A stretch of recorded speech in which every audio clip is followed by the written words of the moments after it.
Hi all, welcome to the next video of Bright to Success. Okay, അപ്പോൾ നമ്മുടെ എല്ലാ model എക്സാമും അവസാനിച്ചിരിക്കുകയാണ് ഇന്നത്തോടുകൂടി. Okay, അപ്പോൾ ബിസിനസ് സ്റ്റഡീസ് എക്സാം എങ്ങനെ ഉണ്ടായിരുന്നു എന്നുള്ളത് കമൻറ്റ് ബോക്സിൽ അറിയിക്കാം കേട്ടോ. ഓക്കെ, അപ്പോൾ നമ്മൾ ഈ വീഡിയോയിൽ നമ്മൾ നോക്കാനായിട്ട് പോകുന്നത് +2 അക്കൗണ്ടൻസി നമ്മുടെ ഈ മോഡൽ എക്സാമിൻ്റെ ആൻസർ നോക്കാനായിട്ട് പോകുന്നത്. എല്ലാ പ്രോബ്ലംസും നമ്മൾ ക്രിസ്മസ് എക്സാമിൻ്റെ വീഡിയോ ചെയ്തതുപോലെ തന്നെ എക്സ്പ്ലെയിൻ ചെയ്ത് പോകുന്നുണ്ട്. വീഡിയോസിൽ എല്ലാം ഒന്നും കൂടി എടുത്ത് പറയാം. ക്രിസ്മസ് എക്സാമിന് ഒരുപാട് കമൻറ്റ്സ് ഞാൻ കണ്ടു. ചില വേരിയേഷൻസ് ഞാൻ പറയുന്നതിലും എഴുതുന്നതിലേക്ക് ചെറിയ വേരിയേഷൻസ് വന്നിട്ടുണ്ട് എന്നുള്ള കമൻറ്റ്സ് ഞാൻ കണ്ടു. ബട്ട് എങ്ങനെയായാലും ഞാൻ ആൻസേഴ്സ് കറക്റ്റാണ് കേട്ടോ, പക്ക കറക്റ്റായിരുന്നു ആൻസേഴ്സ്. അതുകൊണ്ട് അത് ഓർത്ത് ബോധർ ചെയ്യേണ്ട ആവശ്യമില്ല. ബട്ട് എഴുതുന്ന ടൈമിൽ എന്തെങ്കിലും മിസ്റ്റേക്സ് വരുന്നതാണ്. ആൻസർ കാൽക്കുലേഷനൊക്കെ ബാക്കി എല്ലാ ആൻസർ കറക്റ്റാണ്. ഓക്കെ, അപ്പോൾ നിങ്ങൾക്ക് എന്തെങ്കിലും മിസ്റ്റേക്സ് തോന്നുന്നുണ്ടെങ്കിൽ കമൻറ്റ് ബോക്സിൽ അറിയിക്കാം കേട്ടോ. ഓക്കെ, അപ്പോൾ നിങ്ങൾ പറഞ്ഞപ്പോഴാണ് സത്യത്തിൽ ഞാൻ വീഡിയോ ശ്രദ്ധിച്ചത് എന്താണ് മിസ്റ്റേക്ക്, ഞാൻ ഒന്നും കൂടി റിപ്പീറ്റ് കണ്ടത്. ഓക്കെ, അപ്പോഴാണ്. ഓക്കെ, അപ്പോൾ നിങ്ങൾക്ക് എന്തെങ്കിലും ഇതുപോലെ സജഷൻസ് ഉണ്ടെങ്കിൽ കമൻറ്റ് ബോക്സിൽ അറിയിക്കാവുന്നതാണ്. അതുപോലെ നമുക്കിനി പഠിക്കാനായിട്ട് സമയമില്ല, അപ്പോൾ അതുകൊണ്ട് എല്ലാവരും വേഗം പഠിച്ച് തീർക്കേണ്ടതാണ്. ഓക്കെ, അപ്പോൾ നിങ്ങൾക്ക് ആവശ്യമായിട്ടുള്ള എല്ലാ വീഡിയോസും കമൻറ്റ് ബോക്സിൽ അറിയിക്കാവുന്നതാണ്. ഈ വീഡിയോസ് വേണം എന്നുള്ളത് കമൻറ്റ് ബോക്സിൽ അറിയിച്ചാൽ ആ വീഡിയോസ് കുറച്ചും കൂടി കോൺസെൻട്രേറ്റ് ചെയ്ത് അപ്ലോഡ് ചെയ്യുന്നതായിരിക്കും. ഓക്കെ, അപ്പോൾ നമുക്ക് നോക്കാം. When a fixed amount is withdrawn at the beginning of every month, dash interest is calculated on drawings. Okay, അപ്പോൾ ബിഗിനിങ് ഓഫ് ദ മന്തിലാണ് നമ്മൾ ഒരു വിഡ്രോയിങ്സ് നടത്തുന്നത് എന്നുണ്ടെങ്കിൽ ഏത് അടിസ്ഥാനത്തിൽ അല്ലെങ്കിൽ എത്ര പെർസെൻറ്റേജ് ആയിരിക്കും ഇൻട്രസ്റ്റ് എടുക്കുക എന്നുള്ളതാണ്. ഇൻട്രസ്റ്റ് ഓൺ ഡ്രോയിങ്സിൻ്റെ വീഡിയോയിൽ ഞാൻ ഡീറ്റെയിൽ ആയിട്ട് പറഞ്ഞ ഒരു ആൻസർ ആയിരുന്നു. 6.5 ആണ് ആൻസർ. ഓക്കെ, നമ്മുടെ 6.5 മാസമാണ് first question answer. Option B ആണ്.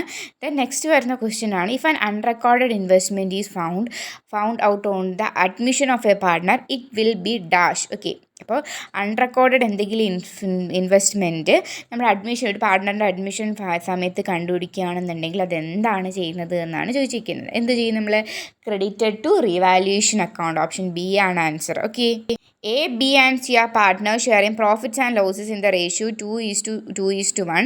If B retires and A and C will share future profit and losses in the ratio 3:2, then the gaining ratio will be എത്രയായിരിക്കും gaining ratio എന്ന് പറയുമ്പോഴത്തേക്കും? എത്രയാണ്? 1:1 ആണ് answer കിട്ടുന്നത്. നമുക്ക് എങ്ങനെയാണ് ചെയ്യേണ്ടത്? ഗെയിനിങ് റേഷ്യോയുടെ വീഡിയോ അപ്ലോഡ് ചെയ്തിട്ടുണ്ട്. ഇത് ചെറിയ ക്വസ്റ്റ്യൻ ആയതുകൊണ്ടാണ് ഞാൻ ഈ ചെയ്ത് കാണിക്കാത്തത്. ഓക്കെ, നമുക്ക് പബ്ലിക് എക്സാമിന് ഒന്നും കൂടി ഗെയിനിങ് റേഷ്യോ എന്താണെന്ന് പഠിക്കാം കേട്ടോ. വലിയ ക്വസ്റ്റ്യൻസ് ഒക്കെ ഞാൻ വീഡിയോയിൽ ചെയ്ത് കാണിക്കുന്നുണ്ട്. നെക്സ്റ്റ് വരുന്ന ക്വസ്റ്റ്യൻ ആണ്, the amount due to the retiring partners will be transferred to. ഏതാണ്? നമുക്കറിയാമല്ലേ, റിട്ടയർ ആവുന്ന പാർട്ട്നേഴ്സിൽ എന്തെങ്കിലും എമൗണ്ട് കൊടുക്കാനായിട്ടുണ്ടെങ്കിൽ നമ്മളത് എവിടെ ആയിരിക്കും എഴുതുന്നത്? Loan account. ഓക്കെ, അപ്പോൾ നമ്മുടെ 1 മാർക്കിൻ്റെ ക്വസ്റ്റ്യൻസ് എല്ലാം ഈസി ആയിരുന്നു. ദെൻ നെക്സ്റ്റ് വരുന്നതാണ്, write a 2 difference between fixed capital method and fluctuating method തമ്മിലുള്ള ഡിഫറൻസ് എഴുതാനാണ് പറഞ്ഞിരിക്കുന്നത്. ഓക്കെ, നമ്മൾ ക്യാപിറ്റൽ അക്കൗണ്ട് 2 രീതിയിൽ പ്രിപ്പയർ ചെയ്യാൻ പറ്റുമെന്ന് നമ്മൾ പഠിച്ചിട്ടുണ്ട്. ഫിക്സഡ് ക്യാപിറ്റൽ മെത്തേഡും അതുപോലെ തന്നെ ഫ്ലക്ച്വേഷൻ മെത്തേഡുമാണ്. ഓക്കെ, അപ്പോൾ അത് തമ്മിലുള്ള ഡിഫറൻസ് ആണ് ചോദിച്ചിരിക്കുന്നത്. ഓക്കെ, അപ്പോൾ നമുക്ക് ആദ്യത്തെ പോയിന്റ് എന്ത് എഴുതാം? നമ്മുടെ ഫിക്സഡ് ക്യാപിറ്റൽ മെത്തേഡിലാണെന്നുണ്ടെങ്കിൽ നമ്മൾ 2 അക്കൗണ്ട് പ്രിപ്പയർ ചെയ്യും. ഓക്കെ, ഏതൊക്കെയാണ്? കറണ്ട് അക്കൗണ്ടും ക്യാപിറ്റൽ അക്കൗണ്ടും പ്രിപ്പയർ ചെയ്യും. നമ്മൾ ഫ്ലക്ച്വേഷൻ മെത്തേഡിലാണെന്നുണ്ടെങ്കിൽ നമ്മൾ ഒരു അക്കൗണ്ട് മാത്രമാണ് പ്രിപ്പയർ ചെയ്യുന്നത്. ഓക്കെ, അപ്പോൾ അത് നമുക്ക് എഴുതാം. ദെൻ നെക്സ്റ്റ് വരുന്ന പോയിന്റ് നമുക്ക് എന്ത് എഴുതാം? ഈ ക്യാപിറ്റൽസ് ഉണ്ടല്ലോ, പാർട്ട്നേഴ്സ് കൊണ്ടുവരുന്ന ക്യാപിറ്റൽസ് ഫിക്സഡ് ക്യാപിറ്റൽ മെത്തേഡിൽ എപ്പോഴും ഫിക്സഡ് ആയിരിക്കും, എല്ലാ ഇയറിലും ഫിക്സഡ് ആയിരിക്കും. ബട്ട് ഫ്ലക്ച്വേഷൻ മെത്തേഡിലാണെന്നുണ്ടെങ്കിൽ എന്താണ്? അത് ഫ്ലക്ച്വേറ്റ് ചെയ്യും, മീൻസ് ചേഞ്ച് ചെയ്തുകൊണ്ടേയിരിക്കും. ഓക്കെ, അപ്പോൾ അത്രയും കാര്യങ്ങൾ മനസ്സിലായല്ലോ. നെക്സ്റ്റ് 6th ക്വസ്റ്റ്യൻ ആണ്, Hadi brothers earn an average profit of 30,000 with a capital of 2 lakh. The normal rate of return in the business is 10% of capital employed. Find out the value of goodwill under the capitalization of super profit method. Okay, അപ്പോൾ നമ്മളോട് ഈ ഒരു ക്വസ്റ്റ്യനിൽ നമുക്ക് goodwill കണ്ടുപിടിക്കാൻ super profit മെത്തേഡിൽ goodwill calculate ചെയ്യാനാണ് പറഞ്ഞിരിക്കുന്നത്. ഓക്കെ, അപ്പോൾ നമുക്കറിയാം നമുക്ക് എന്തൊക്കെ തന്നിട്ടുണ്ട്? ആവറേജ് പ്രോഫിറ്റ് തന്നിട്ടുണ്ട്, ക്യാപിറ്റൽ തന്നിട്ടുണ്ട്, നോർമൽ റേറ്റ് ഓഫ് റിട്ടേൺ തന്നിട്ടുണ്ട്, ബാക്കി എല്ലാ കാര്യങ്ങളും തന്നിട്ടുണ്ട് അല്ലേ. അപ്പോൾ നമ്മൾ ഇങ്ങനൊരു ക്വസ്റ്റ്യൻ വരുമ്പോഴത്തേക്കും ആദ്യം ചെയ്യേണ്ടത് നമുക്ക് എന്ത് കണ്ടുപിടിക്കണം? നോർമൽ പ്രോഫിറ്റ് കണ്ടുപിടിക്കണം. പിന്നെ ആവറേജ് പ്രോഫിറ്റ് നമുക്ക് ക്വസ്റ്റ്യനിൽ തന്നിട്ടുണ്ട്. അപ്പോൾ നോർമൽ പ്രോഫിറ്റ് കണ്ടുപിടിച്ചതിന് ശേഷം നമുക്ക് എന്ത് എഴുതാവുന്നതാണ്? ഗുഡ്വില്ല് കാൽക്കുലേറ്റ് ചെയ്യാവുന്നതാണ്. ഓക്കെ, അപ്പോൾ നമുക്ക് എങ്ങനെയാണ് ചെയ്യേണ്ടത് നോക്കാം. ഓക്കെ, അപ്പോൾ നമുക്ക് സൂപ്പർ പ്രോഫിറ്റ് മെത്തേഡിൽ എങ്ങനെയാണ് ഗുഡ് വില്ല് കാൽക്കുലേറ്റ് ചെയ്യാൻ നോക്കാം. നമുക്ക് നോർമലി ക്വസ്റ്റ്യന് നമുക്ക് ആവറേജ് പ്രോഫിറ്റ് തരാറില്ല. പക്ഷേ നമുക്ക് ഈ ഒരു ക്വസ്റ്റ്യനിൽ ആവറേജ് പ്രോഫിറ്റ് നമുക്ക് 30,000 എന്ന് നമുക്ക് എന്ത് തന്നിട്ടുണ്ട് അല്ലേ. അപ്പോൾ നമുക്ക് average profit is equal to 30,000. Okay, നമുക്ക് ക്വസ്റ്റ്യൻ തന്നിട്ടുണ്ട്. ഓക്കെ, അപ്പോൾ അതുപോലെ നമുക്ക് എഴുതാം. ദെൻ നെക്സ്റ്റ് നമുക്ക് എന്താണ് കണ്ടുപിടിക്കേണ്ടത്? നോർമൽ പ്രോഫിറ്റ് ആണ് കണ്ടുപിടിക്കേണ്ടത്. ഓക്കെ, നോർമൽ പ്രോഫിറ്റ് എങ്ങനെയാണ് കണ്ടുപിടിക്കാൻ പറ്റുന്നത്? അപ്പോൾ നമുക്ക് ആദ്യം എഴുതാം. Normal profit is equal to, ഇപ്പോൾ പ്രോഫിറ്റ് കണ്ടുപിടിക്കാൻ ഇക്വേഷൻ നമ്മൾ പഠിച്ചിട്ടുണ്ട്. Capital employed into normal rate of return by 100 ആണ് നമ്മുടെ എന്തെന്ന് പറഞ്ഞാൽ നോർമൽ പ്രോഫിറ്റ് കണ്ടുപിടിക്കാനുള്ള ഇക്വേഷൻ. ഓക്കെ, അപ്പം നമുക്ക് ഈ ഒരു ക്വസ്റ്റ്യനിൽ നമുക്ക് എന്ത് തന്നിട്ടുണ്ട്? ക്യാപിറ്റൽ എംപ്ലോയിഡ് 2 ലക്ഷം രൂപയാണ് എന്ന് തന്നിട്ടുണ്ട് അല്ലേ. ഇപ്പോൾ ക്യാപിറ്റൽ എംപ്ലോയിഡ് 2 lakhs ഇൻറ്റു 10% ആണെന്നുള്ളത് നമുക്ക് ക്വസ്റ്റ്യനിൽ തന്നിട്ടുണ്ട്. ഓക്കെ, അപ്പോൾ 10/100. ഓക്കെ, അപ്പോൾ നമുക്കിത് ക്യാൻസൽ ചെയ്യാമല്ലോ. അപ്പോൾ നമുക്ക് എത്ര കിട്ടും? 20,000 രൂപയാണ് എന്തെന്ന് കിട്ടി? നോർമൽ റേറ്റും കിട്ടി, നോർമൽ പ്രോഫിറ്റും കിട്ടി. അപ്പം നമുക്ക് പഠിച്ചിട്ടുണ്ട് നമ്മൾ സൂപ്പർ പ്രോഫിറ്റ് കണ്ടുപിടിക്കാനായിട്ട്. Super profit is equal to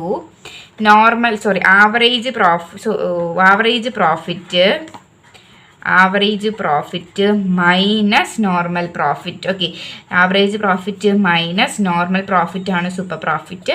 okay, അപ്പോൾ നമുക്ക് ആവറേജ് പ്രോഫിറ്റ് നമുക്ക് 30,000 ഓൾറെഡി ക്വസ്റ്റ്യൻ തന്നിട്ടുണ്ട്. 30,000 മൈനസ് 20,000. ഓക്കെ, അപ്പോൾ എത്ര വരും? 30,000 മൈനസ് 20,000 10,000. ഓക്കെ, 10,000 ആണ്. ഓക്കെ, നമുക്ക് ഇനി സൂപ്പർ പ്രോഫിറ്റിൽ എന്ത് കണ്ടുപിടിക്കാനാണ് പറഞ്ഞേക്കുന്നത്? ഗുഡ് വില്ല് കണ്ടുപിടിക്കാനല്ലേ പറഞ്ഞേക്കുന്നത്. അപ്പോൾ ഗുഡ് വില്ല് ഈസ് ഈക്വൽ ടു, ഗുഡ് വില്ല് കണ്ടുപിടിക്കാനായിട്ട് എന്താണ് ചെയ്യേണ്ടത്? ഗുഡ് വില്ല് ഈസ് ഈക്വൽ ടു എങ്ങനെ കണ്ടുപിടിക്കുക? Capitalisation of super profit. അപ്പം ഗുഡ് വില്ല് കണ്ടുപിടിക്കാനായിട്ട് നമ്മൾ ഈ സൂപ്പർ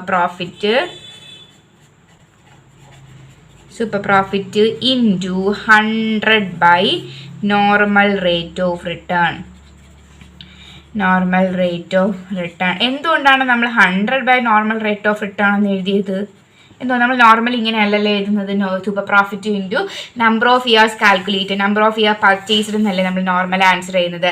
എന്തുകൊണ്ട് നമ്മൾ ഇങ്ങനെ എഴുതി? കാരണം നമുക്ക് ക്വസ്റ്റ്യനിൽ പറഞ്ഞിട്ടുണ്ട്, നിങ്ങൾ ക്വസ്റ്റ്യൻ വായിച്ച് ശ്രദ്ധിച്ചെങ്കിൽ മനസ്സിലാവും. ക്വസ്റ്റ്യനിൽ പറഞ്ഞിട്ടുണ്ട് നമുക്ക് എന്താണ് capitalisation method super profit. Okay, അപ്പോൾ അങ്ങനെ വരുന്ന ടൈമിൽ നിങ്ങൾ ഈ ഗുഡ് വില്ല് കാൽക്കുലേറ്റ് ചെയ്യേണ്ടത്. ഓക്കെ, സൂപ്പർ പ്രോഫിറ്റ് മെത്തേഡിൽ ഗുഡ് വില്ല് കാൽക്കുലേറ്റ് ചെയ്യുന്നത് ഈ ഇക്വേഷൻ യൂസ് ചെയ്തിട്ടാണ്. അപ്പോൾ ഇക്വേഷൻ നമുക്ക് അപ്ലൈ ചെയ്യാമല്ലോ. സൂപ്പർ പ്രോഫിറ്റ് എത്രയാണോ നമുക്ക് തന്നിട്ടുണ്ട്? 10,000. ഓക്കെ, 10,000 ആണ് നമ്മൾ കണ്ടുപിടിച്ചല്ലേ. ഇൻറ്റു 100 ബൈ എത്രയാണ്? 10 ആണ് normal rate of return. Okay, അപ്പോൾ നമുക്ക് ക്യാൻസൽ ചെയ്ത് കളയാം. പിന്നെ നമുക്ക് കിട്ടുന്ന ആൻസർ 1 ലക്ഷമാണ്. നമ്മുടെ എന്തെന്ന് പറയുമ്പോഴത്തേക്കും എത്രയാണ്? ഗുഡ് വില്ല് എന്ന് പറയുമ്പോഴത്തേക്കും 1 lakh ആണ്. ഓക്കെ, അപ്പോൾ ഇത്ര മനസ്സിലായല്ലോ. ദെൻ നെക്സ്റ്റ് ക്വസ്റ്റ്യൻ ആണ് write the journal entries for the following. Journal entries എഴുതാനാണ് പറഞ്ഞിരിക്കുന്നത്. ഫസ്റ്റ് എന്താണ്? Decrease in the value of machinery by 2,000. Okay, rupees എത്ര തന്നിട്ടുണ്ട്? 2,000 എന്ന് തന്നിട്ടുണ്ട്. ഓക്കെ, ഇപ്പോൾ നമുക്ക് എങ്ങനെ എഴുതാം? ഓക്കെ, എങ്ങനെ എഴുതാം? ഈ decrease in the value decrease ചെയ്യുമ്പോഴത്തേക്കും നമ്മളത് ഏത് അക്കൗണ്ടിലേക്കാണ് ഡെബിറ്റ് ചെയ്യേണ്ടത്? നമുക്കറിയാം, നമ്മൾ പഠിച്ചിട്ടുണ്ട് decrease in the value analyse ചെയ്യുന്നത്, നമ്മൾ റെക്കോർഡ് ചെയ്യുന്നത് റീവാല്യൂഷൻ അക്കൗണ്ടിലാണ് അല്ലേ. അപ്പം നമുക്ക് ഫസ്റ്റ് ക്വസ്റ്റ്യൻ്റെ ആൻസർ വരുന്നത് revaluation account debited 2,000 to machineries account 2,000. Okay, അപ്പോൾ അതാണ് നമ്മുടെ എയുടെ ആൻസർ. ദെൻ ബിയുടെ വന്നതിന് ശേഷം ഓക്കെ, അപ്പോൾ നമുക്ക് ആ ജേർണൽ എൻട്രിക്ക് നമുക്ക് വേണമെങ്കിൽ നോട്ടും കൂടിയിട്ട് എഴുതാം. വാല്യൂ ഓഫ് മെഷീനറി ഡിഗ്രീസ്ഡ് എന്ന് നോട്ട് എഴുതാം. Then second one decrease in the provision of doubtful ഡെപ്റ്റ് ബൈ 500. ഓക്കെ, അത് നമുക്ക് എങ്ങനെ എഴുതാം? പ്രൊവിഷൻ ഓഫ് ഡൗട്ട്ഫുൾ ഡെപ്റ്റ് എന്താണ്? ഡിഗ്രീസ് ആണല്ലോ. അപ്പോൾ നമുക്ക് പ്രൊവിഷൻ ഓഫ് ഡൗട്ട്ഫുൾ ഡെപ്റ്റ് 500 ഡെപ്റ്റഡ് ടു എങ്ങോട്ടാണ്? To revaluation account 500. ഓക്കെ, അപ്പോൾ production in the value decrease in the value of asset എന്ന് പറയുമ്പോഴത്തേക്കും എന്താണ്? കമ്പനിക്ക് ഈ പാർട്ട്നേഴ്സിന് അതൊരു നഷ്ടമാണല്ലേ. അതുകൊണ്ടാണ് നമ്മളതിനെ എന്താണ് റീവാല്യൂഷൻ അക്കൗണ്ടിലേക്ക് ഡെബിറ്റ് ചെയ്തത്. പക്ഷേ ഈ പ്രൊവിഷൻ ഓഫ് ബാഡ് ഫുൾ ഡെപ്റ്റ് എന്ന് പറയുമ്പോഴത്തേക്കും അതെന്താണ്? നമ്മൾ ഇതെന്താണ് ചെയ്തത്? റീവാല്യൂഷൻ അക്കൗണ്ട് ക്രെഡിറ്റ് ചെയ്തു. അപ്പോൾ ഒന്നും കൂടി പറയാം. ഫസ്റ്റ് ക്വസ്റ്റ്യൻ ആൻസർ എന്ന് പറയുമ്പോഴത്തേക്ക് revaluation account debited to machinery account. Second question answer provision for doubtful debited to revaluation account. Okay ആണല്ലോ. ദെൻ നെക്സ്റ്റ് വരുന്നതാണ് write any 2 situations where firm become compulsory dissolved. Okay, ഉറപ്പായിട്ടും firms dissolve ആവേണ്ട 2 situation ഏതൊക്കെയാണ്? When the business of the firm become illegal. Okay, എപ്പോഴൊക്കെയാണ് ഒരു firm compulsory ആയിട്ട് ആയിട്ട് അടച്ചു പൂട്ടേണ്ടത്. ഓക്കെ, അപ്പോൾ എപ്പോഴാണ് ഒന്നെന്ന് പറയുമ്പോഴത്തേക്കും നമ്മൾ നടത്തുന്ന ബിസിനസ് ഇല്ലീഗൽ ആണെന്നുണ്ടെങ്കിൽ നമ്മൾ കമ്പൽസറി ആയിട്ട് അടച്ചു പൂട്ടണം.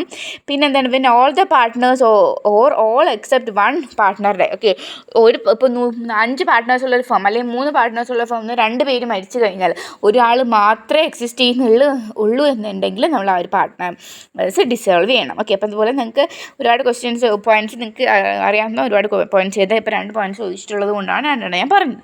ഓക്കെ, ദെൻ വരുന്നത് 3 മാർക്കിൻ്റെ ക്വസ്റ്റ്യൻ ആണ്. Calculate the interest on drawings for the year ended 31st December 2023 if the rate of return is 7% per annum. Okay, അപ്പോൾ നമ്മളോട് പ്രോഡക്റ്റ് മെത്തേഡിൽ എന്ത് കാൽക്കുലേറ്റ് ചെയ്യാനാണ്, ഇൻട്രസ്റ്റ് ഓൺ ഡ്രോയിങ്സ് കാൽക്കുലേറ്റ് ചെയ്യാനാണ് ഈ 9th ക്വസ്റ്റ്യൻ പറഞ്ഞിരിക്കുന്നത്. 3 മാർക്കിൻ്റെ ക്വസ്റ്റ്യൻ ആണിത്. ഇത് എങ്ങനെയാണ് ചെയ്യേണ്ടത് നമുക്ക് നോക്കാം. ഓക്കെ, അപ്പോൾ നമുക്ക് നോക്കാം എങ്ങനെയാണ് പ്രോഡക്റ്റ് മെത്തേഡിൽ കാൽക്കുലേറ്റ്. അപ്പോൾ നമ്മുടെ ക്വസ്റ്റ്യനിൽ ഓൾറെഡി 2 ബോക്സ് വന്നിട്ടുണ്ട്. ഓക്കെ, അപ്പോൾ അതേപോലെ നമ്മൾ എന്ത് ചെയ്യണം, 4 ബോക്സാക്കി വരയ്ക്കണം. Okay, amount, date, amount, then number of month, then product. Okay, എന്നാൽ അതിനുശേഷം നമുക്ക് ക്വസ്റ്റ്യൻ തന്നിട്ടുള്ളത് പോലെ ഡേറ്റും എമൗണ്ടും അതുപോലെ എഴുതാം. Okay, April 1, 2023 16,000. ഓക്കെ, പിന്നെ ജൂൺ 30, 2023 എത്രയാണ്, 15,000. നിങ്ങൾ ഫുള്ള് ഡേറ്റ് എഴുതണം, ഞാൻ ജസ്റ്റ് ഇപ്പോൾ പെട്ടെന്ന് എഴുതി പോകുന്നേ ഉള്ളൂ. പിന്നെ October 31, 2023 എത്രയാണ്, 9,000. ഓക്കെ, അപ്പം നമ്മളോട് ക്വസ്റ്റ്യനിൽ പറഞ്ഞിട്ടുണ്ട് അക്കൗണ്ടിങ് ഇയർ ക്ലോസ് ചെയ്യുന്നത് എപ്പോഴാണെന്നുള്ളത് ക്വസ്റ്റ്യനിൽ പറഞ്ഞിട്ടുണ്ട് അല്ലേ.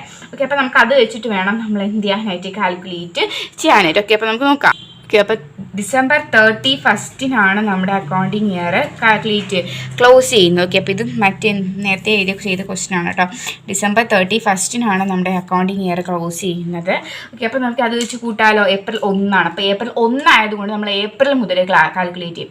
April, May, June, July, August, September, October, November, December. അപ്പോൾ എത്ര മാസമാണ്, 9 മാസം. ഓക്കെ, ദെൻ നെക്സ്റ്റ് ജൂൺ എത്രയാണ്, 30 ജൂൺ 30 ആയതുകൊണ്ട് തന്നെ നമ്മൾ എന്ത് ചെയ്യും, July 1 മുതലേ കാൽക്കുലേറ്റ് ചെയ്യത്തുള്ളൂ. അപ്പോൾ നമ്മൾ July, August, September, October, November, December. Okay, അപ്പം നമുക്ക് 6 വരും. ഓക്കെ, എത്ര മാസമാണ് നമ്മുടെ കയ്യിൽ നിന്നതെന്ന് അറിയാൻ വേണ്ടിയിട്ടാണ് നമ്മളിങ്ങനെ കാൽക്കുലേറ്റ് ചെയ്യുന്നത്. പിന്നെ October 31 നമ്മൾ 90,000 രൂപ എന്ത് ചെയ്യുക, വിഡ്രോ ചെയ്തെന്നാണ്. ഓക്കെ, അപ്പം നമുക്ക് എങ്ങനെ എഴുതാം, October 31 എന്ന് പറയുമ്പോഴത്തേക്കും November, December, January, February, March, then next വരുന്നത് October 31 ആണല്ലേ. അപ്പോൾ October 31 എന്ന് പറയുമ്പോഴത്തേക്ക് October 31 ഈ എമൗണ്ട് നമ്മൾ എന്ത് ചെയ്യും, വിഡ്രോ ചെയ്തു എന്നാണ്. ഓക്കെ, അപ്പോൾ നമുക്ക് October 31 ആയതുകൊണ്ട് November, December എത്ര മാസമാണ്, 2 മാസമാണ്. ഓക്കെ, ഇനി നമ്മൾ ചെയ്യേണ്ടത് ഈ എമൗണ്ടും കൂട്ടിയിട്ട് മൾട്ടിപ്ലൈ ചെയ്യണം. ഓക്കെ, ഇതേ ഇൻറ്റു ഇത്. അപ്പം ഇത് ചെയ്യുമ്പോഴത്തേക്കും നമുക്ക് 1,44,000 രൂപയാണ് കിട്ടുന്നത്. ഇത് ചെയ്യുമ്പോഴത്തേക്കും 90,000 ആണ് കിട്ടുന്നത്. ദെൻ ഇത് ചെയ്യുമ്പോഴത്തേക്കും 18,000 ആണ് കിട്ടുന്നത്. ഓക്കെ, അപ്പോൾ ഇതിങ്ങനെയാണ് വരുന്നത്. ഓക്കെ, ദെൻ ഇതിന് ശേഷം നമ്മൾ ചെയ്യേണ്ടത്, ഇത്രയും ചെയ്തല്ലോ, ഇത് കഴിഞ്ഞതിന് ശേഷം നമ്മൾ ചെയ്യേണ്ടത് ഈ പ്രോഡക്റ്റ് എല്ലാം കൂടിയിട്ട് ഈ 3 പ്രോഡക്റ്റും കൂടിയിട്ട് നമ്മൾ എന്ത് ചെയ്യണം, ആഡ് ചെയ്യണം. ഓക്കെ, അപ്പോൾ സം എന്ന് പറയുന്നത് നമുക്ക് കിട്ടും. അപ്പോൾ സം എന്ന് പറഞ്ഞാൽ നമുക്ക് ഏതായാലോ, സം എത്രയാണ്, 2,52,000 രൂപയാണ് നമുക്ക് സം കിട്ടുന്നത്. ഓക്കെ, ദെൻ നിങ്ങൾ ചെയ്യേണ്ടതെന്ന് പറഞ്ഞാൽ ഇൻട്രസ്റ്റ് ഓൺ ഡ്രോയിങ്സ് കാൽക്കുലേറ്റ് ചെയ്യാനായിട്ടുള്ള ഇക്വേഷൻ എന്താണ് നമ്മൾ പഠിച്ചിട്ടുണ്ടല്ലേ. Interest on drawings is equal to എങ്ങനെയാണ് വരുന്നത്, sum of product into rate of return by 100 into 1/12 ആണ് നമ്മുടെ എന്തെന്ന് പറയുമ്പോൾ ഇൻട്രസ്റ്റ് ഓൺ ഡ്രോയിങ്സ് കാൽക്കുലേറ്റ് ചെയ്യാനുള്ള ഇക്വേഷൻ. ഓക്കെ, അപ്പോൾ സം ഓഫ് പ്രോഡക്റ്റ് നമ്മളിപ്പോൾ കണ്ടുപിടിച്ചു, 2,52,000 രൂപയാണ് നമ്മൾ കണ്ടുപിടിച്ചു. പിന്നെ 7% ആണ് നമ്മൾ ക്വസ്റ്റ്യനിൽ തന്നിട്ടുണ്ടായിരുന്നു. ദെൻ നെക്സ്റ്റ് 1/12 ആണ്. ഓക്കെ, 1/12 ആണ്. ഓക്കെ, അപ്പോൾ നമുക്ക് ആൻസർ കിട്ടുന്നത് 1,470 എന്നാണ് ആൻസർ കിട്ടുന്നത്. ഓക്കെ, അപ്പോൾ ഇത്രയും മനസ്സിലായല്ലോ. ഇതേ നെക്സ്റ്റ് ക്വസ്റ്റ്യൻ നോക്കാം. ജേണൽ എൻട്രി എഴുതാനാണ് അടുത്ത ക്വസ്റ്റ്യൻ വരുന്നത്. Nandu and Sindhu are partners in the firm sharing profit and losses in the ratio 3:2 and on 1st January 2023 they admit Bindu into the new partnership. Okay, then on the date of admission, there was a general reserve of 50,000 and the debit balance of profit and loss account for 20,000 in the balance sheet. Pass the journal entry. Okay, അപ്പം നമുക്ക് പറഞ്ഞിട്ടുണ്ട് Nandu Sindhu 2 partners ഉണ്ടായിരുന്നു. അവർ ആരെയും കൂടിയിട്ട് കൊണ്ടുവന്നു, നമ്മുടെ ബിന്ദുവിനെയും കൂടിയിട്ട് പാർട്ട്ണറായിട്ട് കൊണ്ടുവരികയാണ് ചെയ്യുന്നത്. ഓക്കെ, അപ്പം നന്ദു സിന്ധു മാത്രം ഉണ്ടായ സമയത്ത് 3:2 ആയ റേഷ്യോയിലാണ് അവർ ഷെയർ ചെയ്തുകൊണ്ടിരുന്നത്. ഇപ്പം ആരും കൂടിയിട്ട് വന്നു, ബിന്ദുവും കൂടിയിട്ട് വന്നു. ഓക്കെ, അപ്പോൾ അതുപോലെ തന്നെ ബിന്ദു വന്ന സമയത്ത് എന്താണ് 50,000 രൂപയാണ് ജനറൽ റിസർവ് ഉണ്ടായിരുന്നത്. അതുപോലെ തന്നെ profit and loss account debit balance കാണിച്ചതും എന്തായിരുന്നു, എത്ര രൂപ, 20,000 രൂപയായിരുന്നു. ഓക്കെ, അപ്പം നമ്മൾ എന്ത് ചെയ്യാനാണ് പറഞ്ഞേക്കുന്നത്, ഈ ജനറൽ റിസർവ് എന്ത് ചെയ്യും എന്നാണ് മീൻസ് നമ്മൾക്ക് ജേണൽ എൻട്രി പ്രിപ്പയർ ചെയ്യാനാണ് പറഞ്ഞേക്കുന്നത്.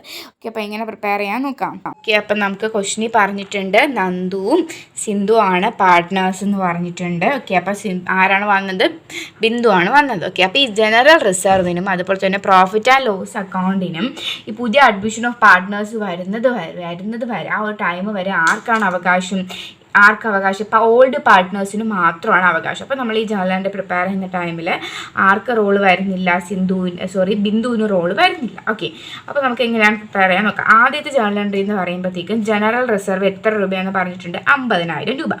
ഓക്കെ, അപ്പോൾ ആ 50,000 രൂപ നമുക്ക് ആരെയിലോട്ടൊക്കെയാണ് ക്രെഡിറ്റ് ചെയ്യേണ്ടതെന്നാണ് ആദ്യം നോക്കേണ്ടത് അല്ലേ. അപ്പോൾ ജനറൽ റിസർവ് അക്കൗണ്ട് ഡെപ്റ്റഡ് എത്ര രൂപയാണ്, 50,000 രൂപയാണ് അല്ലേ. ഓക്കെ, ഈ 50,000 രൂപ ആർക്കൊക്കെയാണ് ക്രെഡിറ്റ് ചെയ്ത് കൊടുക്കേണ്ടത്, നമുക്ക് നന്ദുവിനും സിന്ധുവിനും കൊടുക്കണം അല്ലേ. അപ്പോൾ ഏത് റേഷ്യോയിലാണ്, അവരുടെ പ്രോഫിറ്റ് ഷെയറിംഗ് റേഷ്യോ ഓൾറെഡി ക്വസ്റ്റ്യനിൽ പറഞ്ഞിട്ടുണ്ട്, എത്രയാണ് പറഞ്ഞിട്ടുണ്ട്, 3:2 റേഷ്യോ ആണെന്ന് നമുക്ക് പറഞ്ഞിട്ടുണ്ട് അല്ലേ. ഓക്കെ, അപ്പം നമുക്ക് ഈ 50,000 3:2 ആക്കിയാലോ. ഓക്കെ, അപ്പോൾ 50,000 ആദ്യം നമുക്ക് ആരുടേത് കൊടുക്കാം, നന്ദുവിൻ്റെ ഇത് കൊടുക്കാം. ഓക്കെ, 50,000 × 2 ആണ് ക്വസ്റ്റ്യൻ അല്ലേ. അപ്പോൾ 3/5 ഇത് ചെയ്യുമ്പോഴത്തേക്കും നമുക്ക് കിട്ടുന്ന ആൻസർ എന്ന് പറയുമ്പോഴത്തേക്കും 30,000 കിട്ടുന്ന ആൻസർ. ഓക്കെ, അപ്പോൾ ബാക്കി നമുക്ക് സിന്ധുവിന് എത്ര ആയിരിക്കും കൊടുക്കേണ്ടത്, 20,000. ഓക്കെ, അപ്പോൾ നമുക്ക് എഴുതാമല്ലോ ടു നന്ദു ക്യാപിറ്റൽ അക്കൗണ്ട്. നന്ദുവിൻ്റെ ക്യാപിറ്റൽ അക്കൗണ്ടിലേക്കാണ്. ഓക്കെ, ഓരോരുത്തർക്ക് ക്യാപിറ്റൽ അക്കൗണ്ടിലേക്കാണ് നമ്മൾ ക്രെഡിറ്റ് ചെയ്യുന്നത്. എത്ര രൂപയാണ്, 30,000 രൂപയും. അതുപോലെ തന്നെ to Sindhu capital account,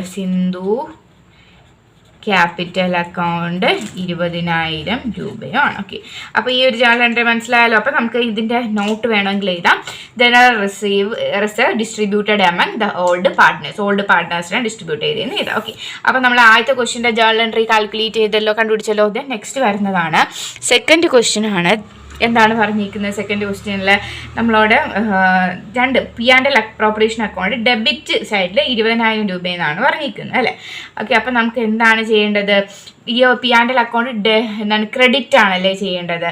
okay, അപ്പോൾ നമുക്ക് എഴുതാം Nandu's capital account. Okay, Nandu's capital അക്കൗണ്ടിൽ നിന്ന് നമ്മൾ പി ആൻഡ് അക്കൗണ്ട് ഡെബിറ്റ് ആണ്, നമ്മളവിടെ ഡെബിറ്റ് ബാലൻസ് ആണെന്ന് പറഞ്ഞിരിക്കുന്നുണ്ട്, നമ്മൾ ഇവിടെ എന്ത് ചെയ്യണം, ക്രെഡിറ്റ് ആണ് P and L appropriation account ചെയ്യേണ്ടത്. ഓക്കെ, അപ്പം നന്ദൂസ് ക്യാപിറ്റൽ അക്കൗണ്ട് ഡെബിറ്റ് എത്രയാണ്, ഈ ഒരു 20,000 നമ്മൾ ഇതുപോലെ കണ്ടുപിടിക്കണം. ഓക്കെ, 20,000 × 3/5 എന്ന് കണ്ടുപിടിക്കുമ്പോഴത്തേക്കും നമുക്ക് കിട്ടുന്നത് 12,000. ഓക്കെ, അപ്പോൾ ആ 12,000 ബാക്കി 20 എന്ന് പറയുമ്പോഴത്തേക്കും 8,000. അതാണ് നമ്മുടെ ആരുടേത്, സിന്ധുവിൻ്റെ എന്ന് പറയുന്നത്. അപ്പോൾ സിന്ധൂസ് ക്യാപിറ്റൽ അക്കൗണ്ട് എത്ര വരും, ഡെബിറ്റ് എത്രയാണ് വരുന്നത്, 8,000. ഓക്കെ, ദെൻ ഏതിലോട്ടാണ് ക്രെഡിറ്റ് ആവുന്നത്, to P and L account. Okay, P and L അക്കൗണ്ടിലേക്ക് 20,000 രൂപ ക്രെഡിറ്റ് ആവും. ഓക്കെ, അപ്പോൾ ഇങ്ങനെയാണ് നമ്മുടെ ഈ ഒരു ക്വസ്റ്റ്യനിലെ ജേണൽ എൻട്രി വരുന്നത്. ഓക്കെ, അപ്പോൾ എല്ലാവരും ഇങ്ങനെയാണോ എഴുതിയെന്ന് നോക്കാം കേട്ടോ. ഞാനിവിടെ 3:5 എന്ന് എഴുതിയ ടൈമിൽ ആർക്കെങ്കിലൊക്കെ ഡൗട്ട് വന്നിട്ടുണ്ടാവോ, എങ്ങനെയാണ് 5 വന്നത്, 3:5 വന്നത് എവിടെ നിന്നായിരുന്നു എന്നാണ്. ഇപ്പോൾ 20,000 രൂപയെന്ന് പറയുമ്പോഴത്തേക്ക് ആർക്കൊക്കെ അവകാശപ്പെട്ടതാണ്, ഈ സിന്ധുവിനും നന്ദുവിനും അവകാശപ്പെട്ടതാണല്ലോ. അപ്പോൾ നന്ദുവിൻ്റെ ഷെയർ നമുക്ക് ക്വസ്റ്റ്യനിൽ 3 എന്നും സിന്ധുവിൻ്റെ ഷെയർ 2 എന്നും തന്നിട്ടുണ്ട്. ഓക്കെ, അപ്പോൾ അവർക്ക് രണ്ടുപേർക്ക് ഷെയർ ചെയ്ത് കൊടുക്കാനായിട്ട് ഈ 20,000 × 3 എന്ന് പറയുമ്പോഴത്തേക്ക് നന്ദുവിൻ്റെ ഷെയർ. ദെൻ നെക്സ്റ്റ് 5 എന്ന് പറയുമ്പോൾ എങ്ങനെ വന്നു, 3+2 ടോട്ടൽ റേഷ്യോ ആണ്, നമുക്ക് 3+2 ആണ് നമുക്ക് എന്ത് വന്നത്, 5 വന്നത്. അതാണ് നമ്മൾ 3:5 ചെയ്തത്. ഓക്കെ, പിന്നെ നമുക്ക് അടുത്ത സിന്ധുവിൻ്റെ ചെയ്യുമ്പോൾ എങ്ങനെ വരും, 2:5 വരും. ഓക്കെ, ഇപ്പോൾ നമുക്ക് നോർമലി മൈനസ് ചെയ്യാൻ പറ്റുന്നതുകൊണ്ടാണ് ഇവിടെ ചെയ്ത് കാണിക്കാത്തത്. ഓക്കെ, ഓക്കെ, അപ്പോൾ നെക്സ്റ്റ് വന്നിരിക്കുന്നതെന്ന് പറയുമ്പോഴത്തേക്കും Chandra a partner in a firm retires on 1st January 2019 and 60,000 is due on to him. It was agreed that the amount due will be paid in 3 years installment together with the interest on 13% per annum on the outstanding amount. Show Chandra's എന്താണ് loan account. Okay, അപ്പോൾ ചന്ദ്രയുടെ loan account prepare ചെയ്യാനാണ് പറഞ്ഞിരിക്കുന്നത്. 3 മാർക്കിന് നമ്മുടെ ഒരു sure question already പറഞ്ഞൊരു question ആയിരുന്നു ചന്ദ്രയുടെ ലോൺ അക്കൗണ്ട് പ്രിപ്പയർ ചന്ദ്രയുടെ ലോൺ അക്കൗണ്ട് അല്ല ലോൺ അക്കൗണ്ട് പ്രിപ്പയർ ചെയ്യാനായിട്ട്. ഓക്കെ, അപ്പോൾ നമുക്ക് ഇതും കൂടിയിട്ട് എങ്ങനെയാണ് പ്രിപ്പയർ ചെയ്യേണ്ടതെന്ന് നോക്കാം. അത് കഴിഞ്ഞതിന് ശേഷം ബാക്കി വീഡിയോസ് നമുക്ക് എന്താണ് ബാക്കി ക്വസ്റ്റ്യൻസ് നമുക്ക് അടുത്ത പാർട്ട് 2 അപ്ലോഡ് ചെയ്യാവുന്നതാണ്. ഇപ്പോൾ തന്നെ നമുക്ക് ഒരുപാട് ലെങ്ത് ആയിട്ടുണ്ട് വീഡിയോ. ഓക്കെ, അപ്പോൾ നമുക്ക് അത് അടുത്ത പാർട്ടിൽ അപ്ലോഡ് ചെയ്യാം. ഓക്കെ, ഇപ്പോൾ ഈ ഒരു ലോൺ അക്കൗണ്ടും കൂടിയിട്ട് നമുക്ക് നോക്കാം കേട്ടോ.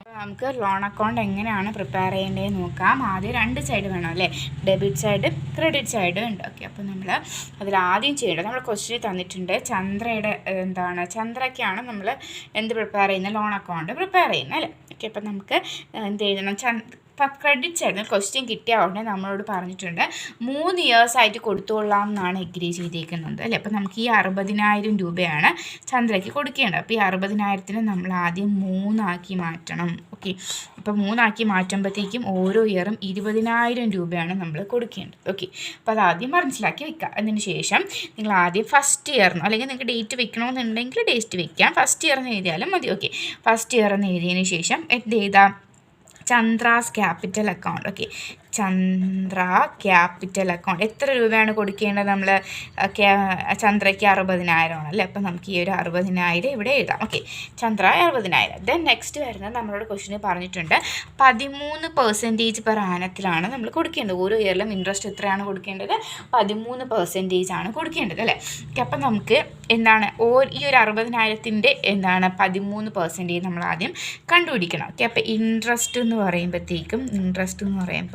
60,000 ഇൻറ്റു 13/100. ഓക്കെ, 13/100 ആണ് 60. അപ്പം നമുക്ക് 7,800 എന്നാണ് ആൻസർ കിട്ടുന്നത്. ഓക്കെ, അപ്പോൾ ആ ഒരു സൈഡ് അവിടെ നിൽക്കട്ടെ. ഓക്കെ, ദെൻ നെക്സ്റ്റ് ഇത്ര എഴുതി കഴിഞ്ഞതിന് ശേഷം നിങ്ങൾ എന്ത് ചെയ്യുക, തന്നെ ഈ ഒരു ഡെബിറ്റ് സൈഡിലും ഫസ്റ്റ് ഇയർ എന്ന് എഴുതിയതിന് ശേഷം നിങ്ങൾ എന്താണ് ചെയ്യേണ്ടതെന്ന് പറഞ്ഞാൽ എത്രയാണ് ആ ഒരു ഇയർ അപ്പം നമ്മൾ കൊടുക്കേണ്ടത് ടു ക്യാഷ് എന്ന് എഴുതുക. ഓക്കെ, ടു ക്യാഷ് എന്ന് എഴുതിയതിന് ശേഷം 20,000. ഓക്കെ, ഒരു ഇയറിൽ 20,000 അല്ലേ. അപ്പോൾ ആ 20,000 പ്ലസ് 7,800 അതാണ് നമ്മൾ എവിടെ കൊടുക്കേണ്ടത്, ഈ ഒരു ഇയറിൽ കൊടുക്കേണ്ടത്. ഓക്കെ, അപ്പം നമുക്ക് 20,000 പ്ലസ് 7,800 എന്ന് പറയുമ്പോൾ 21,800. ഓക്കെ, അപ്പോൾ ഇത്രയും മനസ്സിലായാലോ. ദെൻ നെക്സ്റ്റ് നമ്മളിതിനെ എന്ത് ചെയ്യണം, ബാലൻസ് ചെയ്യണം. ഓക്കെ, ബാലൻസ് ചെയ്യണം. ഓക്കെ, എങ്ങനെയാണ് ബാലൻസ് ചെയ്യുന്നത്, 60,000 പ്ലസ് 7,800 എന്ന് പറയുമ്പോഴത്തേക്കും നമുക്ക് എത്ര കിട്ടും, 60,800. അപ്പോൾ അത് നമ്മൾ 27,800. ഓക്കെ, ബാലൻസ് അറിയാം. ദെൻ നെക്സ്റ്റ് 60,800 മൈനസ് 20,800 എത്ര വരും, ബാലൻസ് ബി ബാർ ഡി 40,000 ആണ് വരുന്നത്. Okay, balance C bar D 40,000 ആണ് വരുന്നത്. ഓക്കെ, അപ്പോൾ ഇതുപോലെ നമുക്ക് ബാക്കിയുള്ള എമൗണ്ട് എന്ന് പറയുമ്പോഴത്തേക്കും 40,000 ആണല്ലേ. ഓക്കെ, അപ്പം നമുക്ക് പറയാം by balance B bar D 40,000. Okay, 40,000 എഴുതുന്നു. ഇതുപോലെ നമ്മൾ എന്ത് ചെയ്യുന്നു, ഇൻട്രസ്റ്റ് കണ്ടുപിടിക്കുന്നു. നമ്മൾ ഇവിടെ കണ്ടുപിടിച്ച പോലെ തന്നെ 40,000 ഇൻട്രസ്റ്റ് കണ്ടുപിടിക്കുന്നു. ഇൻറ്റു 13/100 ഇൻട്രസ്റ്റ് കണ്ടുപിടിച്ചു. എത്രയാണ് ഇൻട്രസ്റ്റ് വരുന്നത്, 5,200 ആണ് ഇൻട്രസ്റ്റ് വരുന്നത്. ഓക്കെ, ദെൻ നെക്സ്റ്റ് നമുക്ക് ഇവിടെ എഴുതാമല്ലോ സെക്കൻഡ് ഇയർ ടു ക്യാഷ് എത്ര വരും, ടു ക്യാഷ് 20,000 പ്ലസ് 5,200. ഓക്കെ, ഈ ഇവിടെ നമ്മൾ ഇൻട്രസ്റ്റ് കണ്ടുപിടിച്ചില്ലേ, അതാണ് വരുന്നത് 5,000. അപ്പോൾ ഈ 20,000 പ്ലസ് 5,200 എന്ന് പറയുമ്പോഴത്തേക്കും 25,200. ഓക്കെ, ഇത് നെക്സ്റ്റ് നമുക്ക് ഇവിടെ ബാലൻസ് ചെയ്തതുപോലെ ഇവിടെ ബാലൻസ് ചെയ്യാമല്ലോ. എത്രയാണ് വരുന്നത്, 45,200 ആണ് നമുക്ക് ഇവിടെ വരുന്നത്. ഓക്കെ, 45,200. ഓക്കെ, അപ്പോൾ നമുക്ക് ഇവിടെ 45,200 എഴുതാം. Okay, then balance B bar D എത്ര വരും, ബാലൻസ് സി ബാർ ഡി എത്രയാണ് വരുന്നത്, 45,200 മൈനസ് 25,200. ബാക്കി നമ്മൾ 20,000 രൂപയാണ് കൊടുക്കാനായിട്ടുള്ളത്. ഓക്കെ, അപ്പം നമുക്ക് ആ ഒരു 20,000 ബാലൻസ് ചെയ്തു. ദെൻ ബാലൻസ് ചെയ്ത് 20,000 രൂപ നമ്മളിവിടെ എഴുതാം. By balance B bar D 20,000 ആണല്ലോ. അപ്പോൾ 20,000.